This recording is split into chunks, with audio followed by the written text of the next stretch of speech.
Good evening, viewers. Hope all of you are doing truly well and are trying to stay as safe as possible as we're completely unlocking into this new normal. We are here today supporting, of course, the Fit India movement with an action-packed show with four great healthcare stalwarts who are also recognized as fitness icons. Uh, we take immense pleasure in welcoming them. But before that, I would like to give you a quick introduction on our health channel, TRUWELLTH. Online health channel is an initiative by TRUWELLTH Integrative Healthcare, which provides integrative and personalized nutrition advice to patients to guide them to overcome their health concerns and manage self-health to reach the ultimate goal of holistic health and happiness. True Wealth aims to help you separate science from hype by sharing authentic knowledge and wisdom from healthcare and nutrition stalwarts so you can make the right health and nutrition choices. It also desires to unleash the therapeutic role and potential of nutrition in curing and preventing diseases. Having said that, why is TrueWealth really supporting the Fit India movement? Fit India movement is actually a movement to take the nation on a path of fitness and wellness, envisioned, of course, by our Honorable Prime Minister. The Fit India Dialogue is yet another endeavor under this movement to involve citizens of the country to draw out a plan to make India a fit nation. As a part of the movement, individuals and organizations can undertake various efforts for their own health and well-being, as well as for the health and well-being of fellow Indians, which is why we take up this initiative, of course. Would like to quickly showcase this is, of course, our support towards it and the Fit India movement. Having said that, I really want to open up the panel and welcome our very esteemed panelists we have today out here. And I'm going to one by one really introduce them. And I'm sure all of you are going to be very excited to hear from them. Our first panelist, of course, who's also going to moderate the session is Dr. Abhay Nene. He graduated, of course, as a medical doctor in 1995 from the TN Medical College, and he's done his post-graduation in orthopedic surgery from the Mumbai University. He further trained in the subspecialty of spine surgery in Mumbai and at multiple centers across the world. He currently practices as a spine surgeon at various hospitals in Mumbai, primarily the Breach Candy and the Lavati Hospital. Dr. Nene is a regular half marathon runner. Here's where the action really begins. And he has completed 20 half marathons all over the world. An avid cyclist, having cycled some of the world's toughest routes, including Manali to Leh, reaching about 17,500 feet.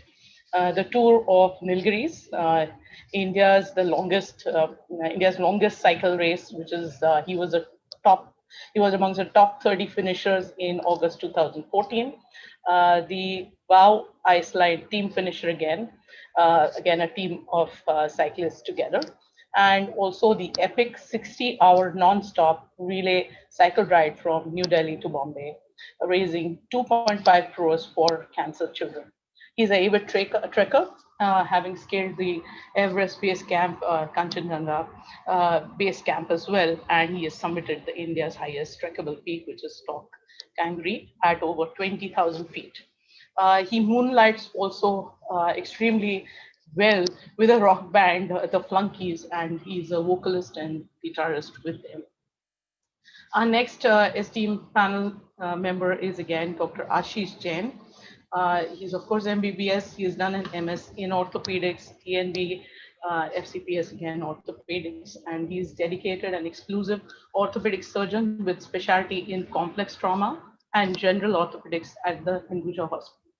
Till date, he has successfully performed more than 1,400 trauma surgeries and has been selected twice in a row as Mumbai's top dog. He also heads the fitness clinic at the Hinduja Hospital, and he's a transformational fitness icon. With why he's a transformational fitness icon, we are going to hear from him extensively. With practical knowledge of fitness coupled with orthopedic and musculoskeletal expertise, he He helps his patients achieve better outcomes and fitness goals. With great surgical skills, fitness confidence, humbleness, and humor, we've heard, he keeps his team lively and patients happy and motivated. The third hero really is Dr. Sudhir Pillai. He is MD Internal Medicine, DM, DNB Cardiology. He has a fellowship in interventional cardiology from Australia. He is an interventional cardiologist at Hinduja Hospital and has 2 decades or more of clinical and research experience. Dr. Pillai is, for him, running is meditation. It has been a part of his life for several years.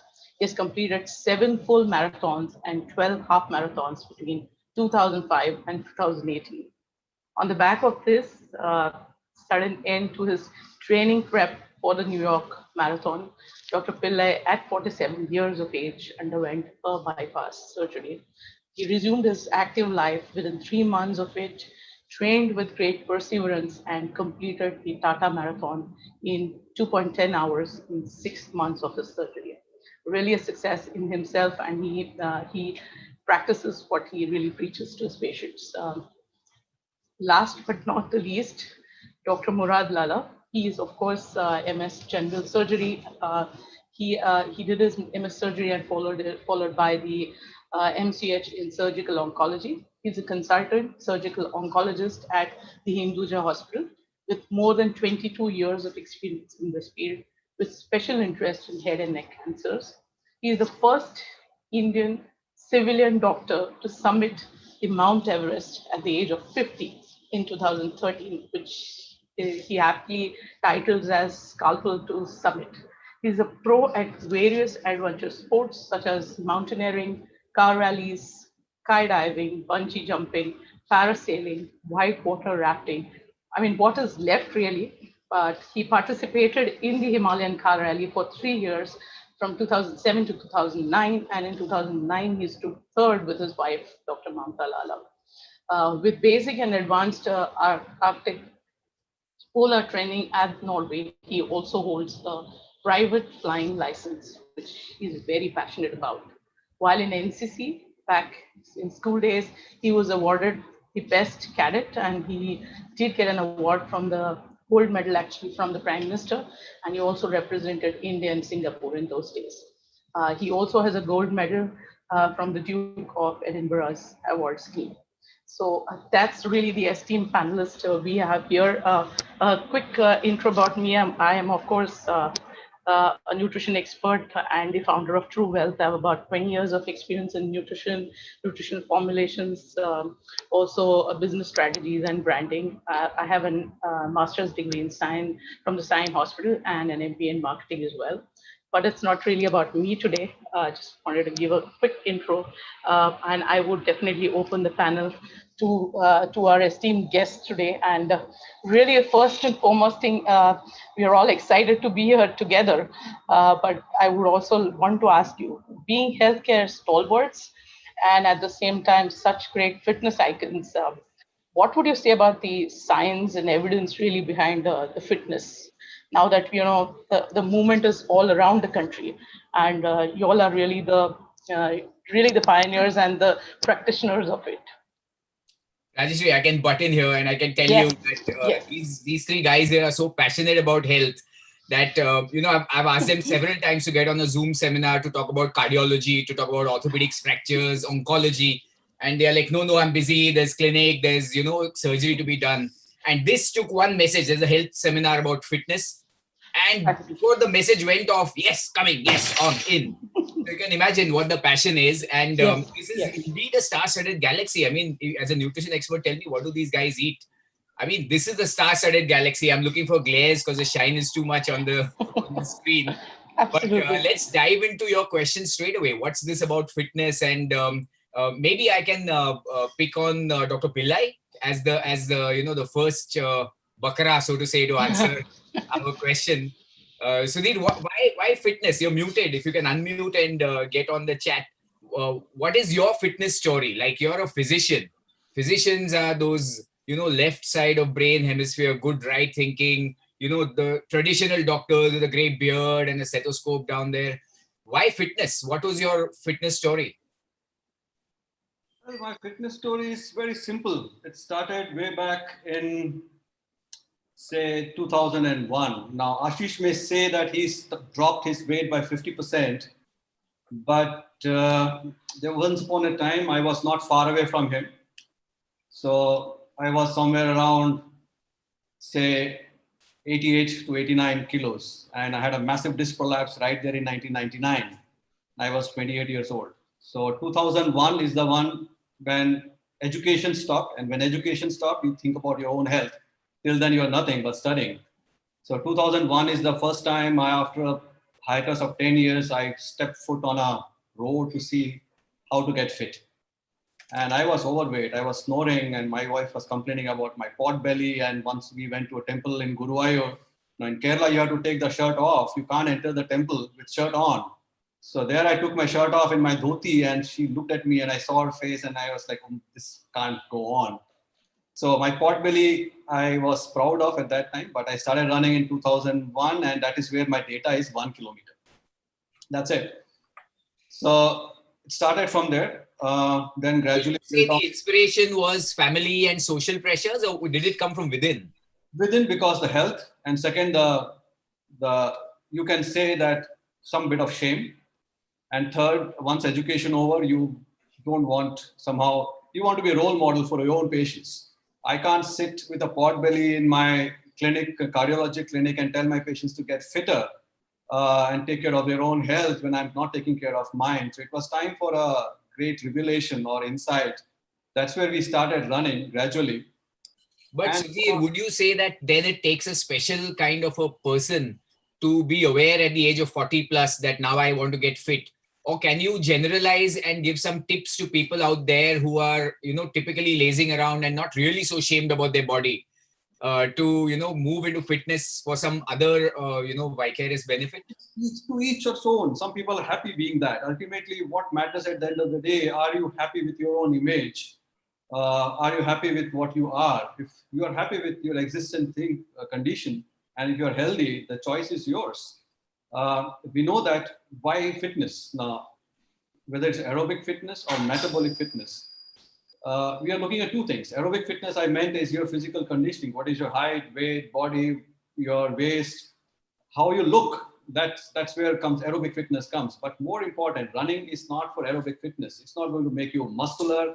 It's not going to make you look smart, and it's not going to make you look handsome for sure. It's going to make you lean, and it's going to, yes, you lose a lot of weight and you'll muscle also. What it does is it gives you the metabolic benefit, and that is where the benefit comes. There are some myths with running that it will help you prevent heart disease, it will help you prevent, say, cancers. Yes, it does, but that's not significant. The important is there's only one thing, it's your insulin. How you regulate your insulin. At the end of the day, all this it comes to only one thing, how you regulate your insulin. So, Lovely. So, Sudhir, we're going to come back to you on this about why you chose running. You start thinking about the answer because the answer is so obvious to runners, but it's not at all obvious to people who don't run. So we'll come back to you on that.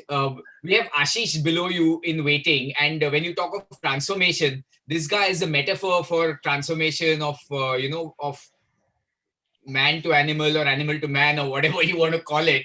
Because I have met Ashish when he was about 200 kilos heavier than he is now. And I'm seeing him today as a completely different person. And Ashish, you got to let our viewers know how this transformation transpired. Again, what was the trigger or the stimulus to, get into this, and how you actually managed it on a practical basis. Thanks, Abhay, and thanks, Rajashree, for this amazing platform.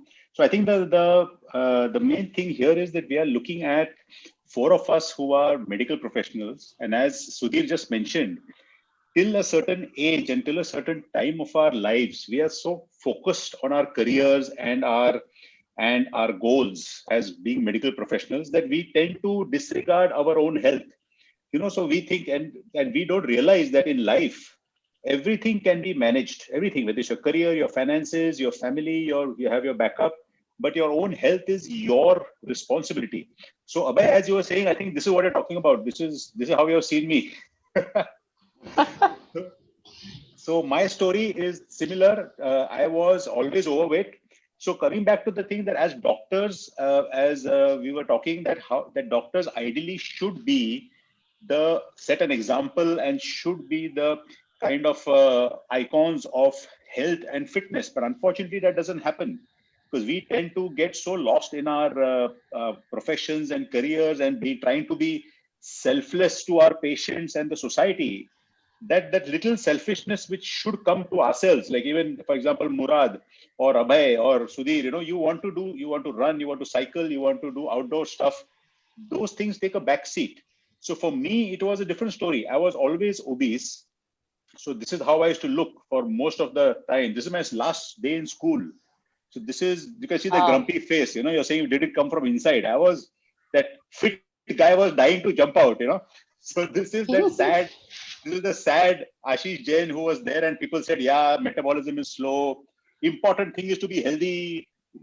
It's okay if you look fat. So that was the thing. But for me as a kid, and and many of the people watching this, sometimes it is just it's just that visual appearance of yourself in the mirror that sometimes, like even Sudhir said, the pot belly, or whatever it is.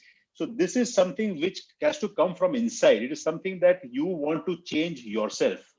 So this is how I was, like Sudhir said, school, your college. So this is MBBS, with attitude, with MS, I kept getting bigger and bigger. So this is during the orthopedic training.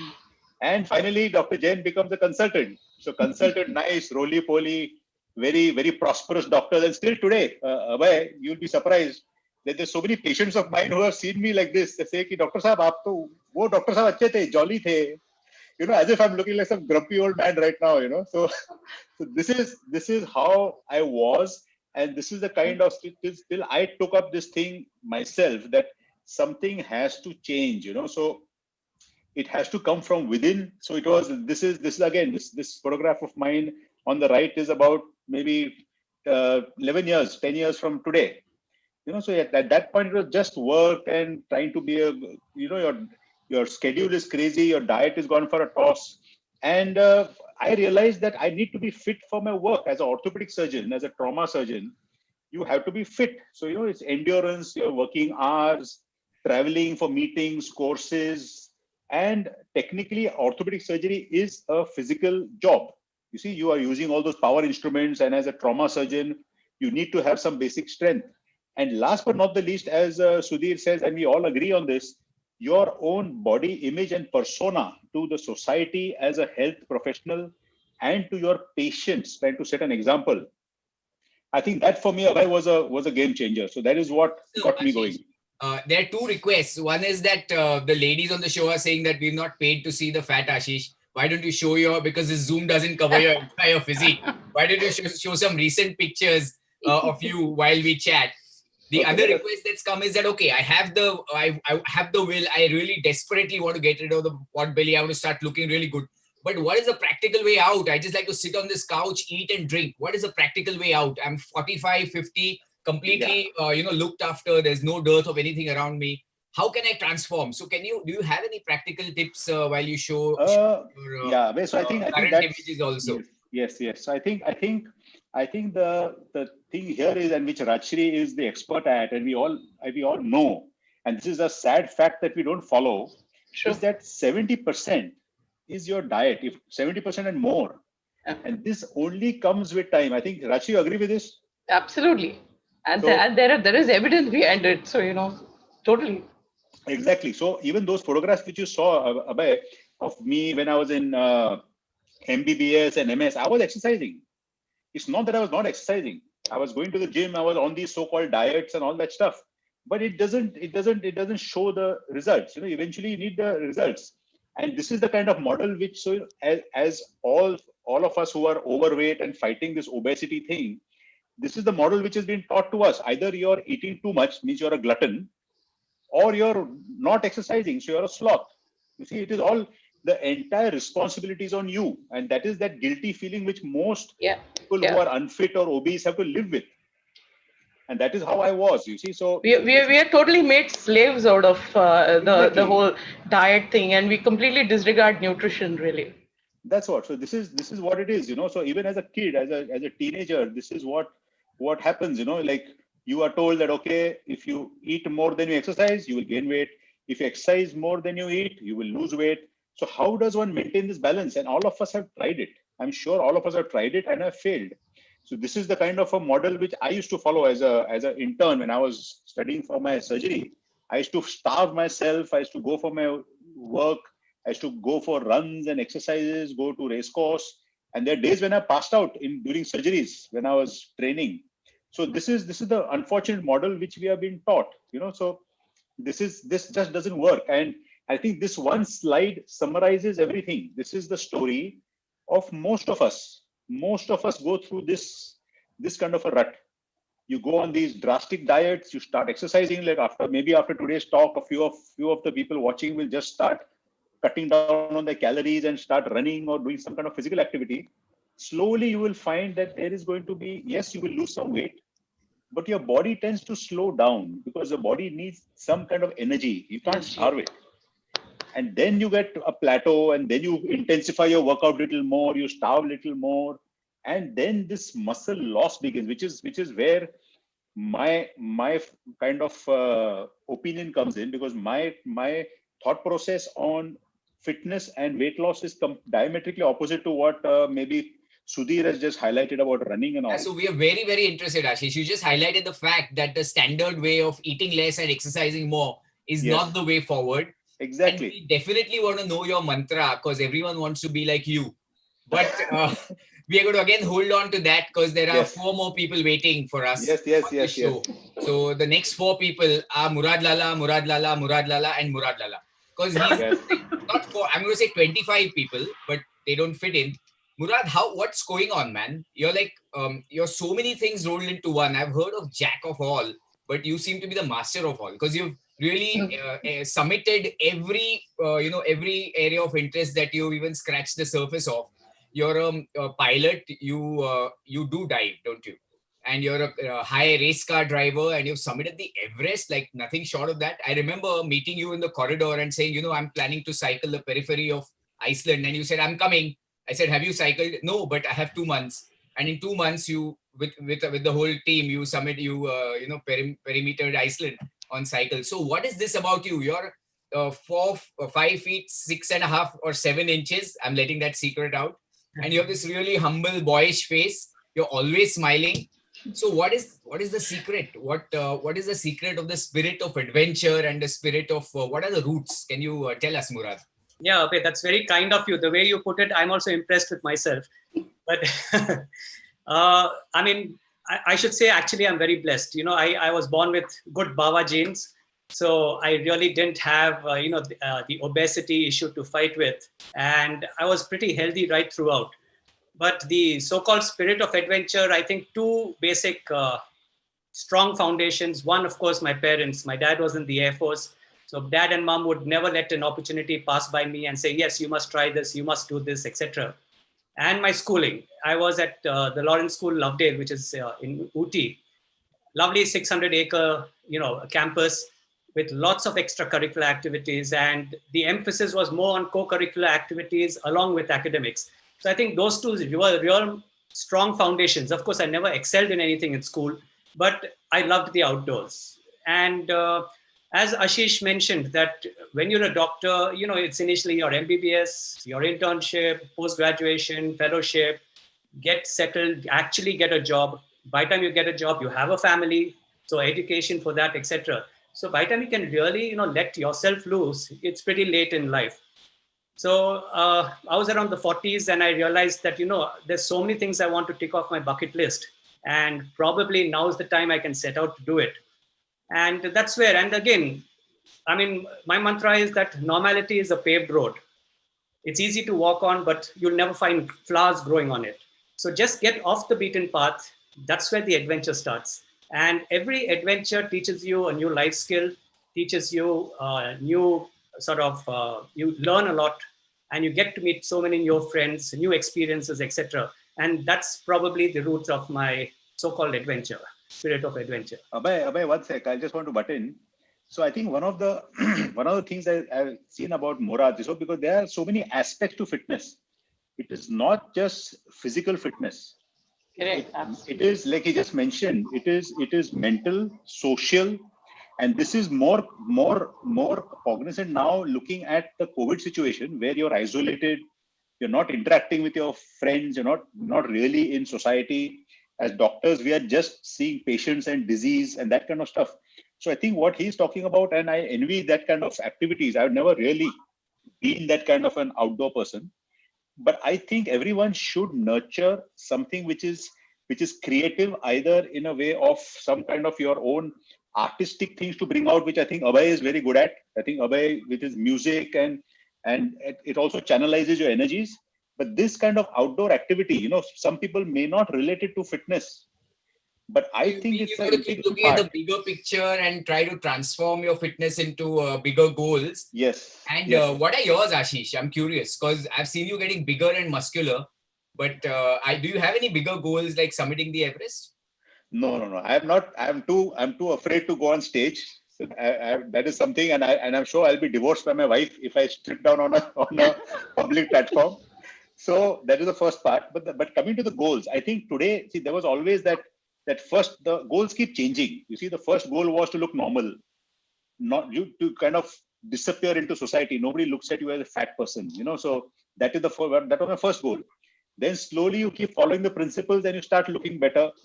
Now you start becoming stronger. You start looking at your body features. And now, Abhay, now the point has come. Now I'm 52.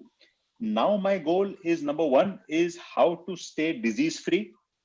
So that is an important part where again nutrition plays the vital role, metabolic health, as Sudhir mentioned. And the second is, and I think many of us want that, not only disease free, but I would not say I want to live forever, but some longevity, so you enjoy your latter part of life with your family and kids without being a burden. So that to me today is my primary goal. Like an investment, you'd say. Yes, So, yes, yes. many of us, Murad, maybe you can, take this, that we also look at life as our professional career is going to span as a surgeon, maybe till the age of 60. And I really need to make the big bucks before that. So that investment of, a safe future. And here, four of us are talking about investment in health. So how would you advise, Murad, the others amongst us to try and make that switch and look at life beyond just having a good bank balance after you retire? Yeah, true. I mean, like what I sincerely feel that your profession is one aspect of you, but you want to be a completely well-rounded person. You do not have to climb Everest. You do not have to go for car rallies, etc. Whatever is your interest, just get an interest outside of your profession and try towards excelling in that. You do not have to excel, but just the attempt to excel will give you sort of impetus to do well in that, and that's how you develop your interest in it. So I feel that you should have other interests in life apart from your profession, and which will sort of give you mental balance, in a way, spiritual balance, and then that indirectly again reflects back onto your profession, and you do better in your profession as well. So this message is loud and clear from everyone. Sudhir, I'll just come back to you because it's your turn to talk about running also. But the message is loud and clear. There are three professionals who are excelling in their careers. They are not just also rans. They are the top of the heap in what they do in their careers as doctors, as surgeons, as cardiologists. But they are out there advocating that look at life beyond your single tracked career. Look at life as a whole. Life is not lived on the internet. Life is lived out there, and add life to your years rather than adding years to your life. And like Murad said, reaching the start line is half the job done, or most of the job done. It's not about finishing the race. Yeah, Sudhir.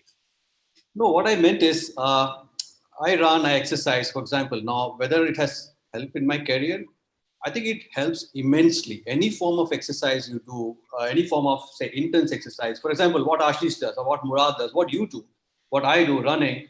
Now, it's not just that we get up in the morning and start running. There is so much involved. You plan your run, you plan your diet, you plan your sleep, you know the discipline, there is perseverance, you know things go wrong, you know how to rectify it. You develop a little bit of team skills, you know what to do in the crisis, how to react, how to come out of the injury. Now, these are the basic things which an MBA school will teach its students to be a good managers. So when I plan my surgery in, say, an angioplasty, I have plan A, plan B, plan C. Things don't work. I don't panic. I have heart rate in control. My stress is controlled. Now, these things I have learned from my running, that yeah, you have to persevere. Things go wrong, you can still correct it. So I cannot isolate my running and my work. I think they are very much linked. I run, so I work better. This is my ratio is. The metaphor for life. Rajashree, you had some questions that Yes, came in yes, from the yes. viewers. Basically, both of you, I mean, Dr. Lala and Dr. Pillai, both of you have combated fear. I mean, fear of different sorts. I think fear, Dr. Pillai, do you want to talk about it when you really had an event in your life, and how did you really overcome it? And of course, later then, Dr. Lala, your fear, the fear of actually getting there to the summit. Two different types of fears, but what really kept you still on with the fitness and regimen that you have been on? See, I don't know it's good or bad. I suffer from the disease which I treat every day, every hour. So I got into heart problem. I got the heart blockages, and it's partly because of some genetic gene which probably started coding differently at the moment I crossed 45. So it's not that I didn't anticipate it; it was anticipated.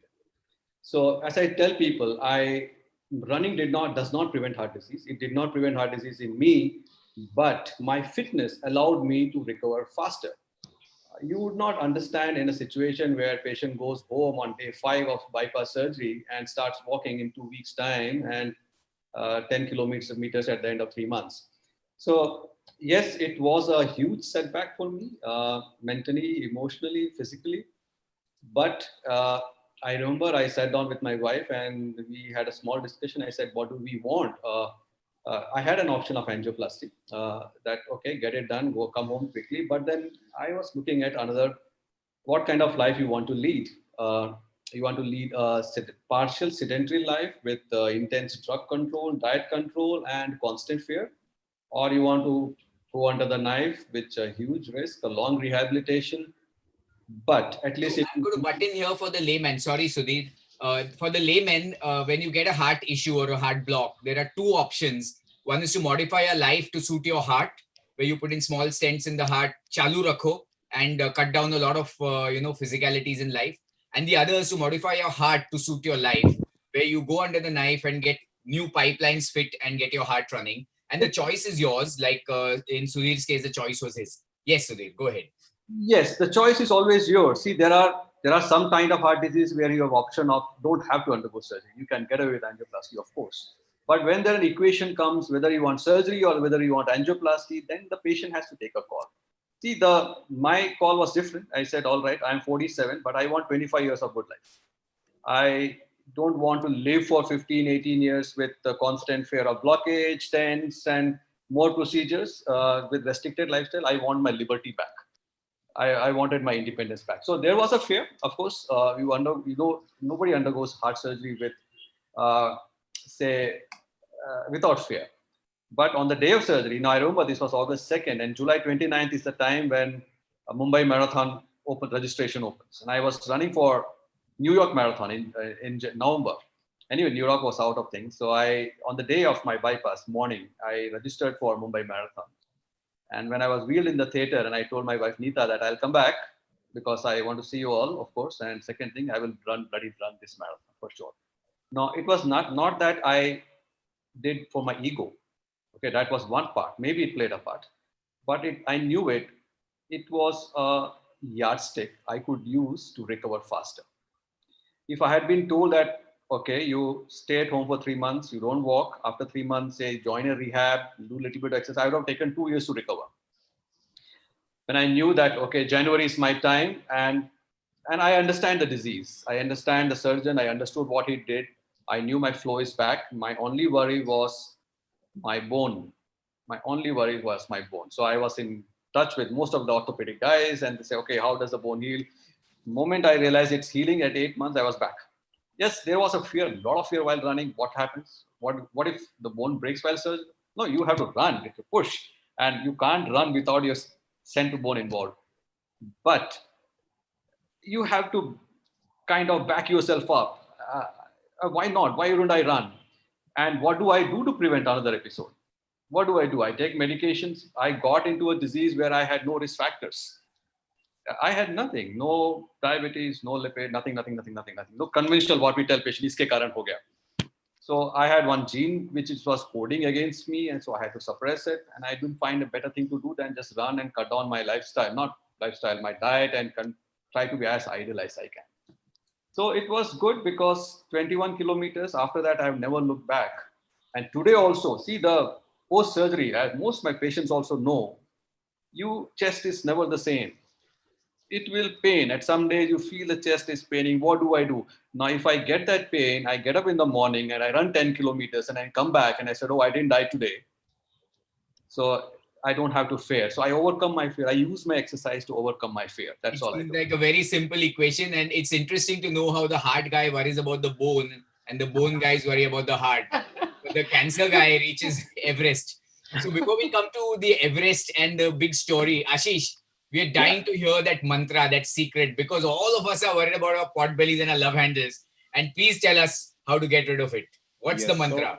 Well, one more thing, Dr. Ashish, is the other thing I really wanted to ask you is because, we have Google these days, we have WhatsApp University, and then, there are so many trainers, those training coaches, and we have nutritional divas out there, telling us so many things, we were really expecting because people like you, and when you showed the before and after photograph of yours, I was like, this whole thing is similar, but when people like you are actually bringing it out there, it's very, very essential that what you're doing right now with all the social media is exceptional because not many of you are doing that, and I'm glad that you're bringing all the science to the table, and we definitely want to hear the hormonal theory of obesity.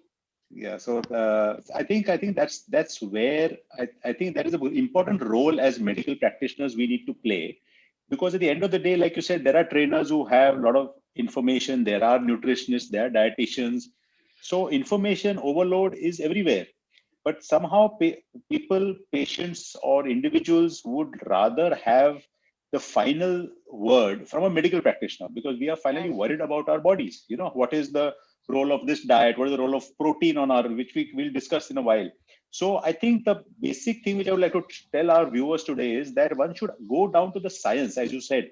We should know the science of weight loss and fitness. It's not I can eat anything and he's like that and I'm like this. There is a science.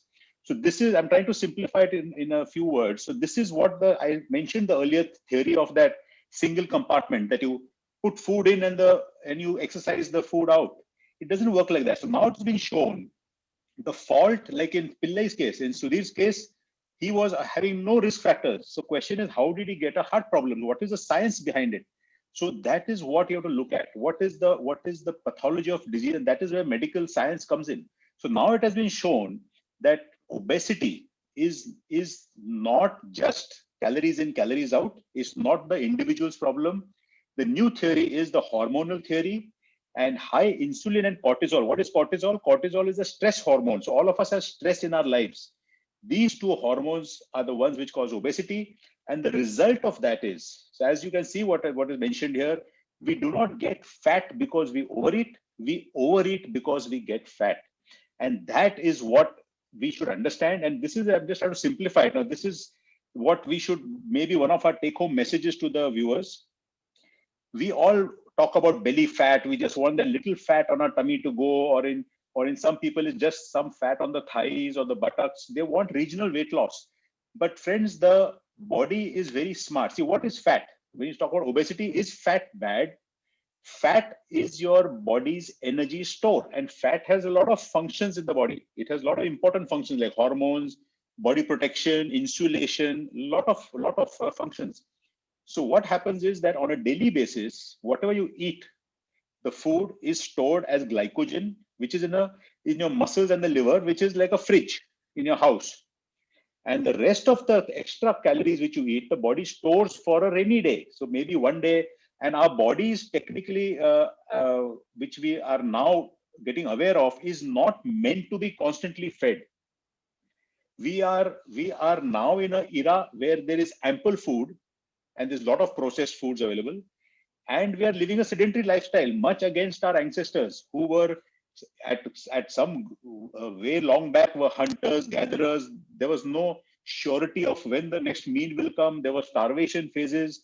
Now you can get any food you want, any fruit you want, anything you want at any time of the year. So that is the problem of surplus. So that extra food is energy. Calories are stored as fat, and that goes to something which is the freezer. And what decides that? That is decided by insulin.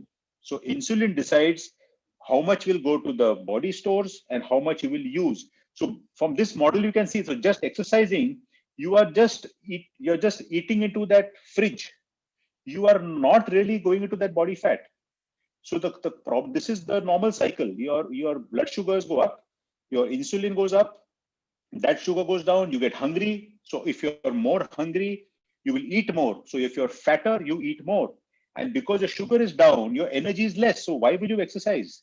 So it is a cause and effect relationship. So now we know obesity, the science of obesity is much different than what we thought. So this is something which took me personally many years to understand. So even I was in the same rut as earlier. So I hope people who are watching this telecast of ours take this message home and change their approach to obesity control. And the idea is you may exercise, yes, calories are important. You want to remove those calories from the fat, from the stored fat. You don't want to just digest the food you have had. So this is what nowadays, if you now, Abhay, you are asking me what is my mantra today. So my mantra today, I have done a lot of diets. I've done all the possible diets under the sun. And presently what I do is something called intermittent fasting. So I'm sure people have heard about it. So this is what it is. So now the logic of this diet is that if you're fasting, your fridge is empty, right? So you're not eating anything, your fridge is empty. So what are you going to use now? The freezer. So now your body will start. So whatever you do, whether you run, whether you exercise, and whatever activity you do now will burn the fat in your stores. And that is what is my mantra, Abhay. So this is what I... So well said. It's just that we guys have such large freezers that it's going to take so long. So Sudhir, you wanted to make a point on this. I want Ashish to put that fridge slide back because I have a point to make there. Glycogen and fridge. No, 2 slides back. Yeah, here it is. See, this is the message. Now, you want to burn body fat and preserve the glycogen. Now, when you run, say the best way to do is intermittent fasting and slow running. Don't run fast.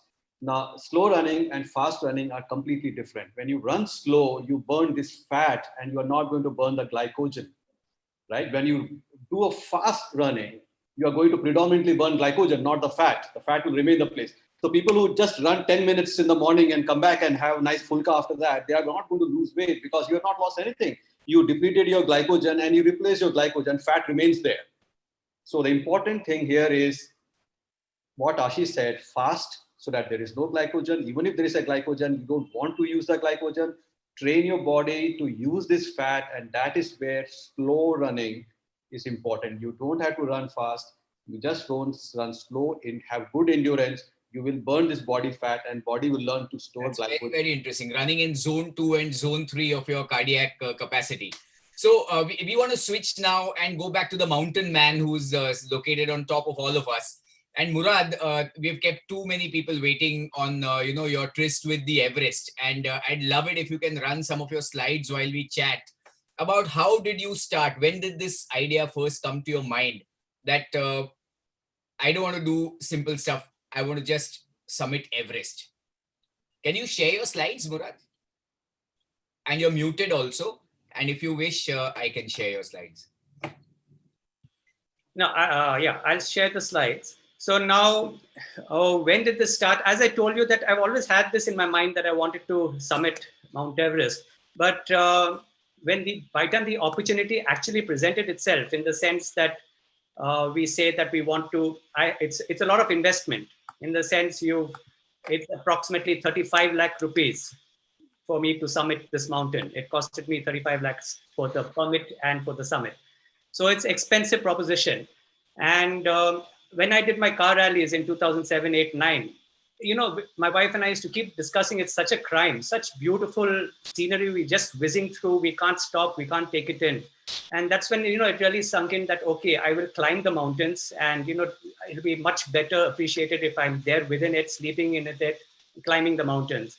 And when I decided to climb a mountain, I decided, why not? Because why Everest? Why not Everest? It's there. It is close by in a neighboring country.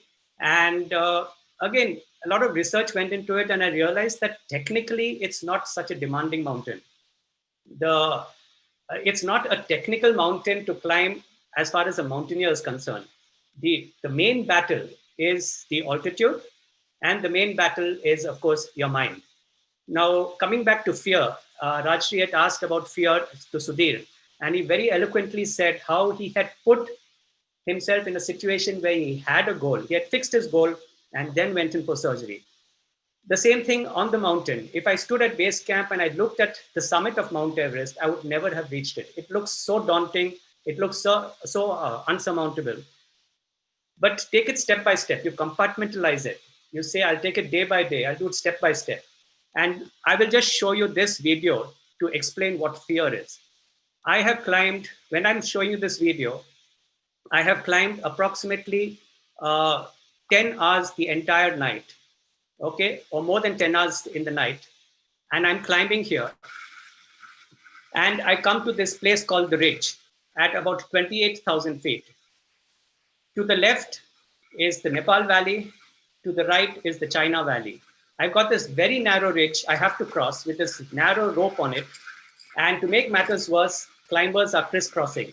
So you have to unhook from the safety line, get around that climber, and again hook back onto your carabiner onto the safety line. Really shit scared I was. I shouted to my Sherpa and I said, if I slip, should I fall to the right or to the left? And he said, fall to the right, you live longer. Because the fall to the left apparently was 8,000 feet and the fall to the right was 12,000 feet. So that was the joke, but at that altitude, you don't appreciate the joke. You just want to kick him. But I was really scared. And you know what keeps you alive on this mountain? It is fear. It is fear that keeps you alive because every step that you take, you are so careful that you don't put a false foot, because you put a false foot and that's the end. It's a very unforgiving mountain. Any mountaineering is, but especially at this point. So this was where fear literally looked me at my face. And that's where, again, your mental makeup comes in. And you again say, okay, I'll just put 1 foot forward, 1 foot forward. Let me see how it happens. Let me see how it goes. And that's how you get across it. Is there some analogy for this to the deadly surgeries that you do, the massive onco surgeries that you do? Yes. Again, very interesting. I used to always wonder, I mean, when I started climbing, I used to think these are two absolutely opposite and different sort of skill sets, one being a surgeon, the other being a mountaineer. But when I was climbing Mount Everest, I realized there are such similarities between the two, both very long to achieve, very few achieve it, very expensive, long hours. So a lot of similarities between the two. Risky, in one case, it's risky with accidents and deaths. In the other end, it's risky because of the occupational hazard. So a lot of similarities, but two big differences struck me. One difference was when I was on the when I was climbing from Camp 2 to Camp 3. So Camp 2 to Camp 3, we crossed something called the Lhotse face. Now, this is the Lhotse face, if you say it. It's a very steep incline. Here I'm starting to climb, and this is the steep incline. I have to keep climbing this. It's solid blue ice, very slippery. If, again, a wrong foot here and you're down the line, and you have to keep kicking, getting a foothold, then taking the next step, then taking the next step. You have to keep doing this for about 7-8 hours to reach Camp 3, high on the mountain. And very, very exhausting and tiring. You are about 23,000 feet at this point. And I thought to myself that I'm doing this on a whim. At any point of time, I can just turn back and go back to the comfort of my home. But what about the cancer patients? However bad their treatment, however difficult the chemo, the surgery, they still have to keep fighting on. And, that sort of gave me the strength to continue over here. But another big difference that hit me was that as a mountaineer, my life is on the line. But as a surgeon, my patient's life is on the line. And that puts so much more responsibility on me as a surgeon. And I think that's the big difference between the two. So superbly put, Murad. But then that leads me to the sucker question. What is tougher, Murad the mountaineer or Murad the surgeon? Both in their own ways. But as I mentioned, Murad the surgeon, tougher because you're dealing with others' lives. Murad the surgeon, it's your damn life. You bloody come out of it alive. But when you're dealing with a patient, there's so much more responsibility they've put on you. Coming and saying, I mean, literally, I think which other profession gives this much responsibility to a person, where a person comes to you and says, cut me open and make me all right. So I think that was much tougher. It's gratifying indeed. And Murad, before we leave this little discussion about Everest, because you can never get enough of it, what about, have you overcome the fear of mortality then? And are you trying to tell us that that's how we lead our life in this pandemic situation also? Mortality is always staring at you, whether you're on the mountain, whether you're in a pandemic, or whether you're driving on Mumbai roads. It's just your perspective and how you put it into perspective and, continue it. Again, taking calculated risks. Again, if I allude to Mount Everest, now on Mount Everest, there is something called the death zone. The death zone is at an altitude anything above 26,000 feet up to 29,000 feet until the summit. And your body is slowly dying at that altitude. Your muscles are wasting because it's just 30% oxygen compared to the sea level. And if anybody dies at that altitude, the bodies remain there. And depending upon the snow conditions, you either see them sometimes you don't see them, but they do not decompose. And this was a dead body I crossed on my way down from the summit. It was a Japanese climber who had died a few years earlier. And it's just a stark reality of the danger you put yourself in. So you say a silent prayer and you continue on your way down. So mortality is always there. And I said, that gives you the fear. And fear is what keeps you alive. And if you go back through evolution also, it was fear that kept, kept animals, kept people alive. Because of fear, you tend to protect yourself, you tend to look after yourself, and that's what keeps you going. So it sounds so simple, man, Murad. Yes, but I get it. I get what you're saying, and the message is loud and clear. We'll give you some rest and go back to our, our friend who runs marathons. Well, before we pitch into that, Dr. Abhay is really, he's not really speaking about all this, but he's equally done such great activity, and he's also gotten there up to the Mount Everest, and we definitely want to hear from you as well, because upbringing or your profession, how did you really get into cycling and so many different no so I'm actually a joker amongst this lot of masters, but I can confess that I invest in everything, and I'm just greedy about living my life maximally. As you can see, there's a guitar, there's a sitar, there's a keyboard, there's a picture of my wife, there's stuff there to do weights. I'm wearing my Munich marathon t-shirt, so I try to just put my hands into everything. And the mantra is be the world's best in one thing that you do. And without batting an eyelid, I'm going to say I'm chasing to be the world's best spine surgeon, but try to be somewhere there and chase masters in the other fields. So cycle with the guys who cycle much better than you, run with the guys who run much better than you, play guitar with the guys who are truly professional. So you can get the entire 3-dimensional or 4-dimensional look at life.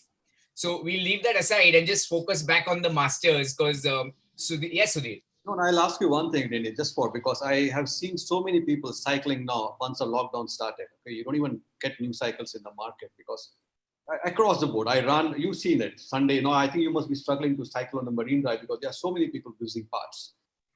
Do you think it is, they should have an element of caution to just get onto the cycle and just go ahead on the road? Do you want to give them some advice regarding basic? As in life, just use common sense, because you don't know when, tomorrow I might be in the ICU with a corona pneumonia and that's the end of it.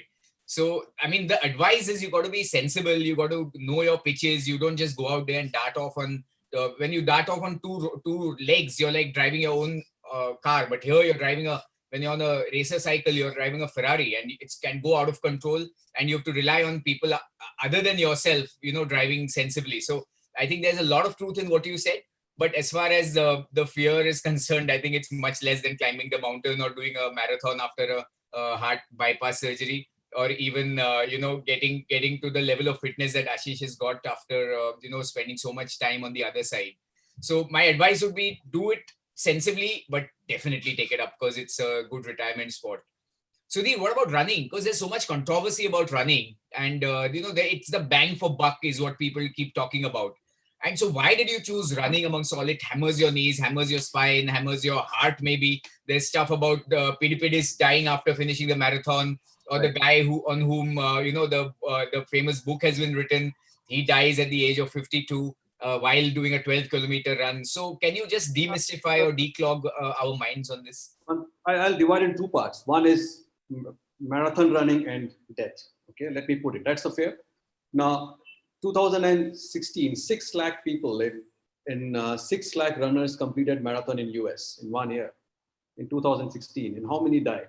Maybe one. So the bad news comes to the front page. Good news doesn't make news. So we have to decide what we value more. Now, yes, running is important. Running is the cheapest exercise you can start with. It gives you flexibility. There is no problem of terrain, no problem of timing.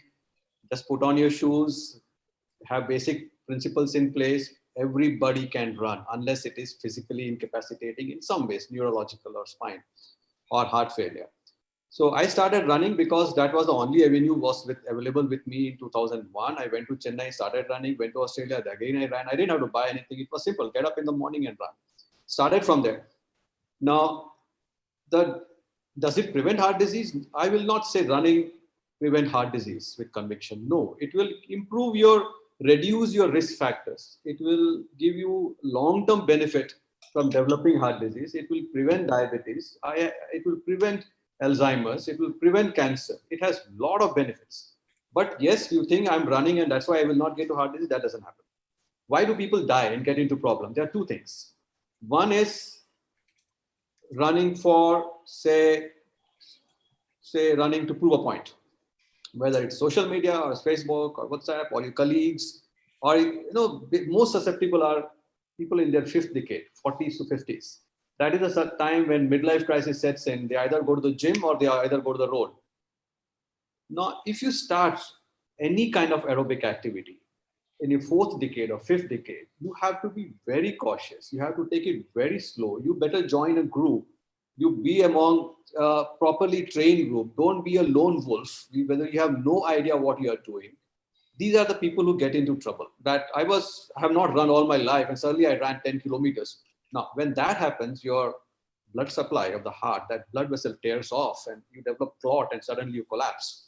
Same thing happens, suddenly goes to the gym and I want to do this. And there are some cardiologists who have gone and done gym at 45, 46 and come home and died. So we should underestimate the acute stress, physical stress which puts on the heart, not just the emotional stress. So that is one area which gets neglected. Second is exhaustion. Now, if my goal is 20 kilometers this Sunday and I stretch it, say, okay, I'll probably run 35 and just see what happens. Now, just see what happens when I have suddenly escalated my goal, I will get in trouble. So that also contributes to heart disease. Third thing, every marathoner, 1/3 of them, if you do their MRI scan or cardiac, there is a little cardiac injury which happens with extreme exercise. Extreme exercise, whether it is extreme gymming, extreme running, but running has been proven. Some scarring does take place in your heart. What is the long-term impact of that? We don't know. Some ECG changes develops in all the long distance runners. After an acute run, a long distance run, you have to rest. The important thing is injury prevention. The important thing is not running. Important is how much have you rested after your last run. If that is what you focus, you will not get into trouble. Lovely. That's so succinctly put, Sudhir, and that puts some of the fears out of our heads. Because when I see my heart rate, pounding up to 160, 170, I start imagining all sorts of things on the road, and I just sometimes slow down and take a cab back home. But Ashish, I mean, the same question will go back to you, that how would you tailor your exercises? How would you advise us to tailor our exercises? And importantly, at the bottom, how would you expect us to exercise in this lockdown when gyms are shut? So I think, I'll just have to backtrack a bit. So something which Sudhir said earlier, how exercise and in Murad's case, the kind of life-changing experiences you get. So for me also, I would say for those who are interested in weight training and gymming, there's a very famous saying that the gym is your laboratory for life. So what the principles you learn in the gym, if you follow those same principles, like Sudhir was talking about, planning and all that. So if you talk about hard work will pay patience, consistency, discipline. These are things which you are following for your fitness journey, and the same things will apply in your life, in your career, for other things. So when you ask me about exercise, Abhay, now this is something which I believe. So number one, do things which you enjoy. So I would not drag Sudhir with me to the gym and tell him, "Chalo, start doing bench press." He enjoys running, and friends, any exercise does make you fitter. Any exercise will burn calories, even if that is your goal, which is not my goal. But you should know what is giving you enjoyment, what is fitting your time constraints in that part of your life. Are you a student? Are you a consultant? Are you retired? What is suiting you? Is it apt for your age and health? Like Sudhir was talking about, you don't just get down to doing stuff. Is it apt for your health? How are your knees? How is your spine? What are you running properly? But the goal is that it has to have a goal. So it's making me stronger, fitter. Is it giving me endurance? Know your goals and work for that. Just don't do something which is being done blindly. Do something which you can sustain, and it should give some stimulus. So whatever you do has to be some kind of a stimulus to your body, not something which you're just doing without any kind of a seriousness or something to it. And last but not the least, as an orthopedic surgeon, I would tell you, there has to be minimal stress. Like you said, the benefits and the side effects ratio, everything has it. So whether it's running, whether it's mountain climbing, whether it's gymming, everything has its pros and cons. See what is giving you, and as you grow older, like for me at my age, I'm definitely considering what is going to give me some kind of wear and tear and stress. So that is what I would say. Now trying to compare the various exercises, as you can see in this chart, all exercises like treadmill, cross trainer, and weight training done for an hour will burn the similar amount of calories, about 600. But the difference, why I talk about strength training, for me, the important part was the post-exercise calorie burn. That goes on for up to 48 hours post your exercise. Because now you're stimulated those muscles to burn calories, and they catch up with the oxygen consumption. Like Murad was saying, at high altitudes, your muscles are under metabolic stress. There's no oxygen. So those muscles will keep burning calories under that stress, you see. And another important thing, which I think we should talk in this forum, is about sarcopenia. As you grow older, there is going to be muscle loss. We all talk about osteoporosis and osteopenia. There's a bigger problem, which is called sarcopenia. So this is the CT scan of a 20-year-old's thigh and a 70-year-old's thigh. You see the difference. The circumference and diameter hasn't changed drastically, but the muscle mass is drastically different. So if you're a runner, whether you're a mountain climber, you're a cyclist, I strongly recommend strength training to be an integral part of your exercise program to prevent the sarcopenia. So coming down to my mantras, what do I do? So one thing is, you must train insane. Now again, like in mountain climbing, there's a fine line. In running, there's a fine line. In training, there's a fine line. You cannot stay in a comfort zone. You have to push yourself, or you remain the same. So I would, today, if I go to the gym and see many people, they will look at me and say, "Dr. Saab, how you became like this?" It is just, so when I'm in the gym, I'm not MS orthopedics. I'm not consultant Hinduja hospital. I am a killer. I'm there. I'm a different person altogether. It's like a Mr. Hyde, I think, Mr. Hyde. And it's all about intensity. The intensity is required. So that is what I talk about. Now lockdown comes, as Abhay asked me. Now lockdown comes, gyms are shut, no trainers, nothing. So what does Dr. Jain do at home? So now you have to be sensible. Now focus on the science of nutrition. Keep the discipline. Yes, you are sitting at home, you're watching Netflix, your fridge is full with all the food, everything is online. Avoid sugars, avoid carbs, refined carbs. Don't drink your calories. That's another message I would like to say. Don't drink your calories. Food fills you up more. I keep my protein intake adequate, about a gram and a half per kg. So for my body weight, I try to aim for at least 120 grams, if not more. Try and keep a schedule, your meetings. And now as the unlockdown starts, you're back to your work. We are starting our OPDs in Hinduja. So some kind of schedule keeps you distracted from binging.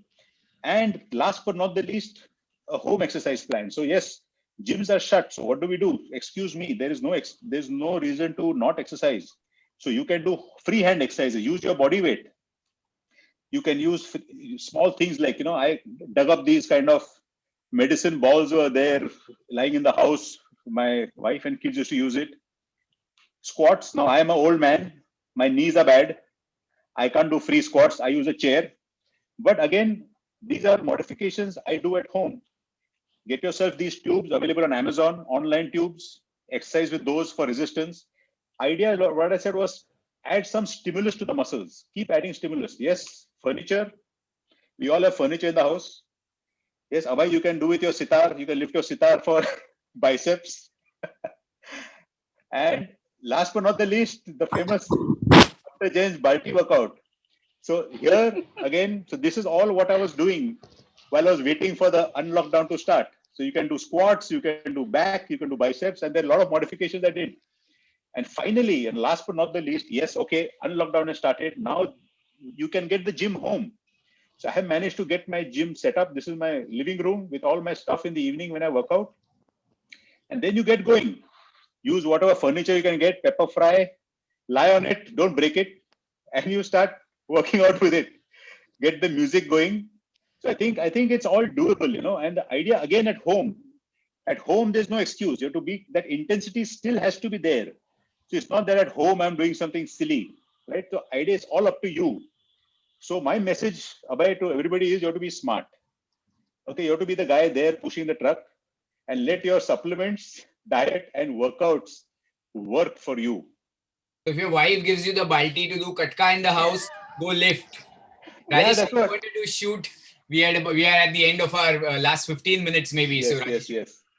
Yeah, and there are huge number of questions that have come, but some of them which are very usually asked, and I think it's pertinent to all three of them is we talk about inflammation and oxidative stress these days. Again, another very important component, which is of course to do with lifestyle diseases, with autoimmune diseases. So I think both Dr. Pillai and Dr. Lala, both of you have been dealing with them, and also when it comes to so many of these carcinogens that are there, unhealthy eating habits, all this, how can of course a fitness regimen help, but the fitness, mental, and of course nutrition.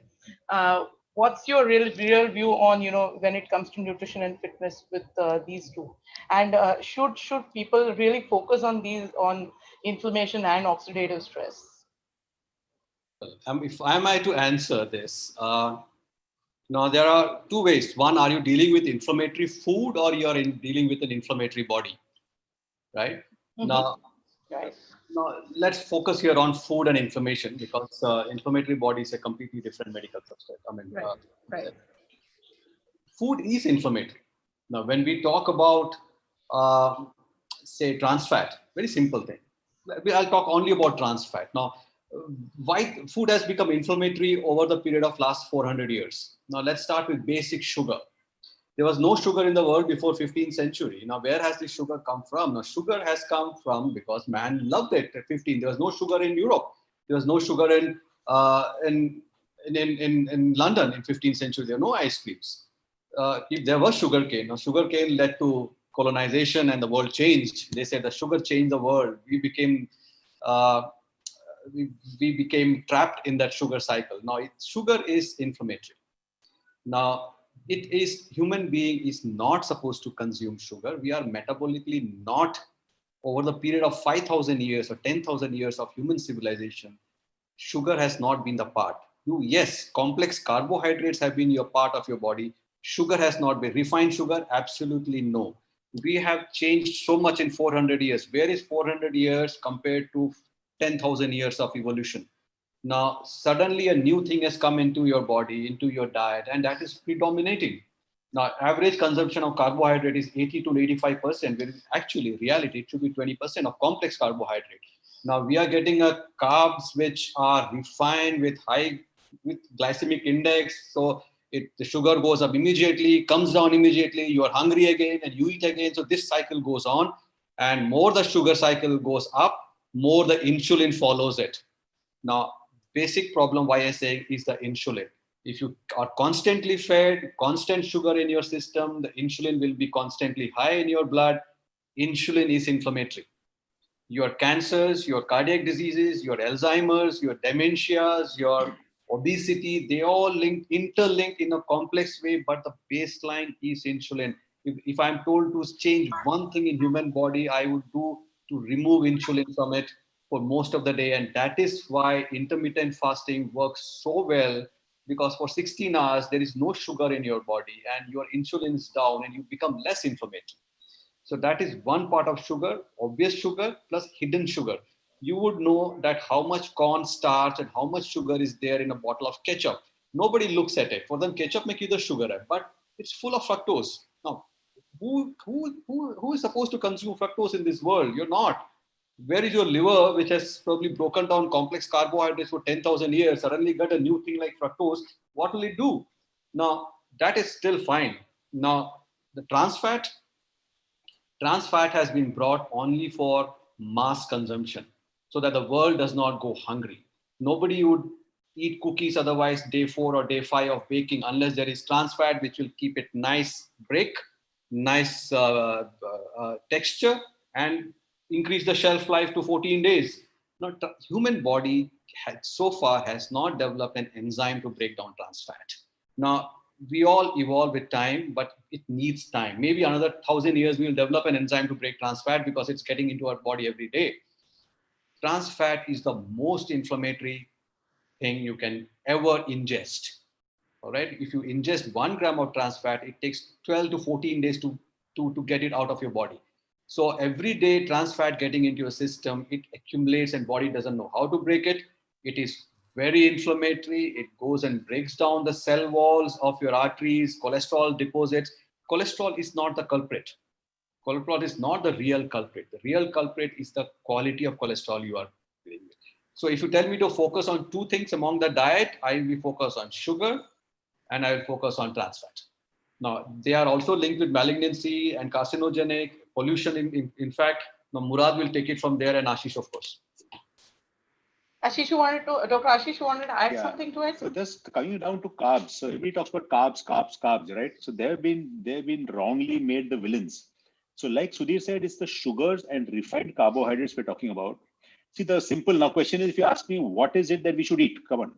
So the way the carbohydrate was made, so carbohydrate, let us remember, is the basic fuel our body needs. So today, even if I want to exercise, you want to run, you want to do any activity, you want to climb a mountain, you want to do surgeries, you have to have carbs. Now, nature has given us carbohydrates. Nature has given us carbohydrates. In what form? The carbohydrates have a lot of nutrition.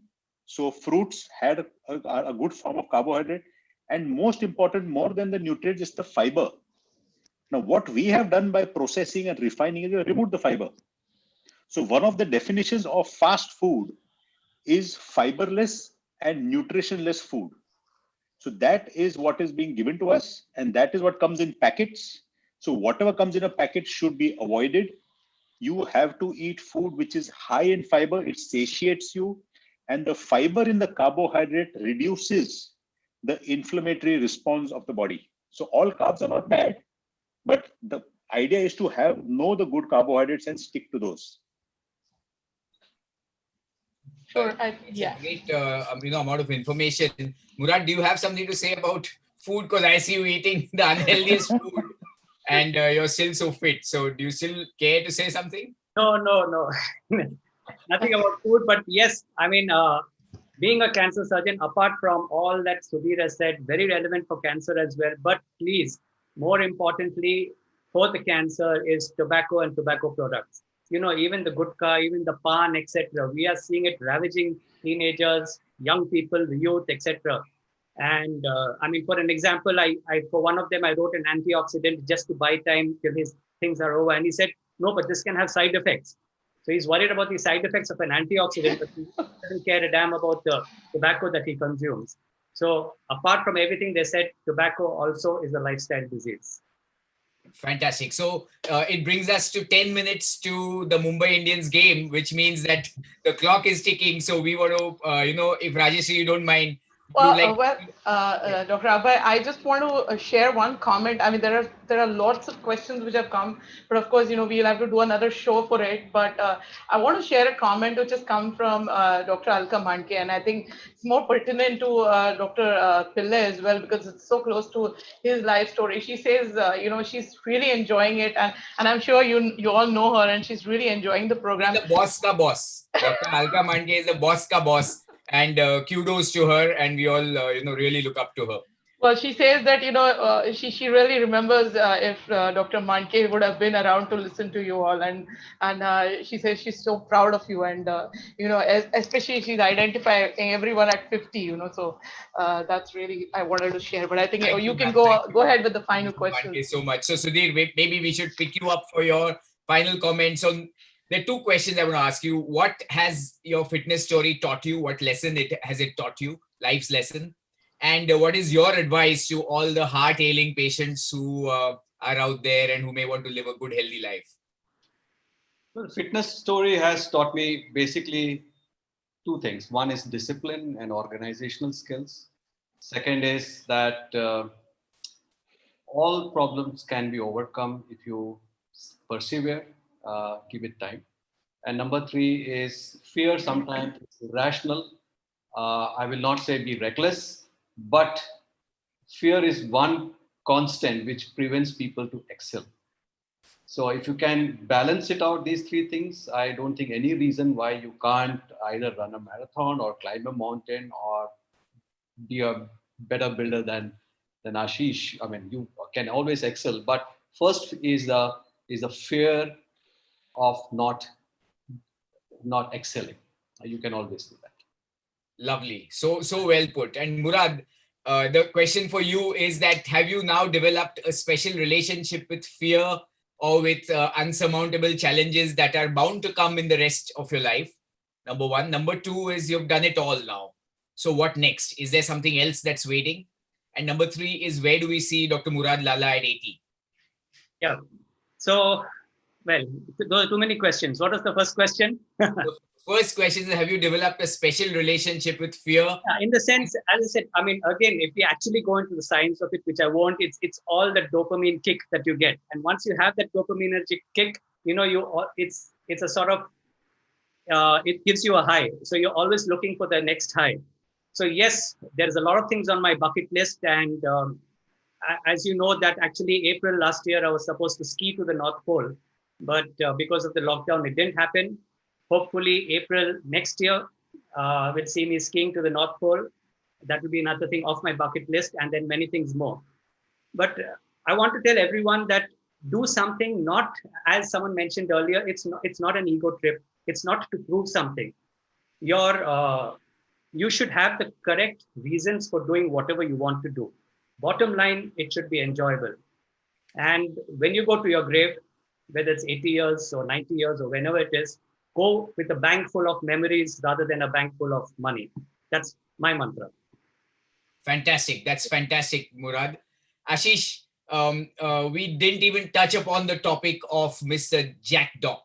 And Jack Doc is this mythical superhuman character that is omnipresent on social media. Yes. And that's pretty much against the flavor of doctors who are quite media shy and media conscious. And you have gone out there and displayed yourself out there, and in return, you've developed a huge fan following. So can you tell us about why you're on social media or the role of social media in life, and if you can give a message out to all your fans? Thanks, Abhay. I think the game changer for me here was this COVID pandemic which has happened. So this page I've started just in May. So this was during the lockdown phase where I realized that I was at home, locked down, and I was trying to find my own ways of getting through my fitness plans and all those things. And I realized that, like Murad just said, so you have to, what is your aim at the end of the day? When you reach your grave, what do you want to leave behind? So adding to what Sudhir said, I think for me, one of the goals is to set a good example for my own kids and the next generation. So today, both my daughters are into fitness and they do their training and they're careful about their diets. And I think that is something which I have achieved. And the second thing is that you as an individual should live to spend the rest of your life disease-free. As Rajashree was talking about the oxidative strains and all those diseases like Alzheimer's, diabetes, all these things which are looming around us, cancers. So I think this site which I've started, this page which I've started, is to share my experiences being a professional and give some kind of motivation or inspiration or my experiences. So there is a lot of gray zone in fitness and nutrition. So this is just what I feel has worked for me. If it gives a kind of a example or a benchmark to somebody who can change their lives, I think my goal is done. So that's fantastic. And one quick message, shout out to your fans there, all those ladies who are swooning over. And one flex of your muscle as well for us, for them to see. One flex. This is for Abhay. For Abhay. Lovely. Thank you so much. So it's indeed been such an enriching evening for all of us here, because we are with the top of the top. I mean, these guys are path makers, or they are creating they're creating history, if you may, and they've led from the front. They are icons. They are they are people who we all look up to and would like to follow, and they've spoken out from their heart. And I must tell you this, Rajashree, that all these guys are actually very close friends. I don't know if likes attract, but they all belong to this group called HHCC, and I'm sure everyone on HHCC is watching. So here's a shout out to HHCC for being so supportive to all these guys here, because they are really the motivation for us to move into the second part of our life as we may. So thank you so much for so much enriching information, sharing it out of your heart. And Rajashree, it's over. Back to you. Well, I would like to thank all of you from the bottom of my heart to come together like that, and I'm sure I could see the connect and the energy that all of you are together. All of us are in our mid age, and we are out here giving out all these facts to the younger and the older generation about fitness, and of course nutrition goes hand in hand, as Dr. Jain mentioned. I just want to point out a few things. I think Dr. Lala spoke about compassion. He chose compassion over his passion. Dr. Pillai really spoke about fitness versus fear, and Dr. Jain, of course, brought out all the science behind fitness and food, and not less, but Dr. Nene really spoke about being greedy about everything in life, and still trying to ace a few of them. So it was definitely an enriching talk, and so much for the viewers to gather from. There are so many questions and comments, of course, on different social media platforms that we relayed this on.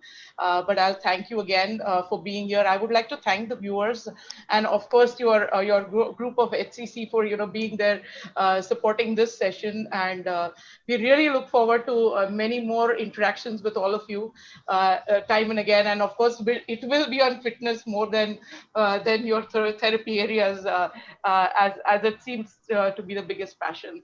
I would end the show with a small advertorial of RSG Energia, which continuously sort of is supporting our talks, and taking it to different platforms, making all different flyers and sending the promotional information, so that we can actually spread the science vis-a-vis the hype that is around, so bringing out the science in the authentic way. I would like to thank Mahesh Dorade, who leads the team in doing all the technical support.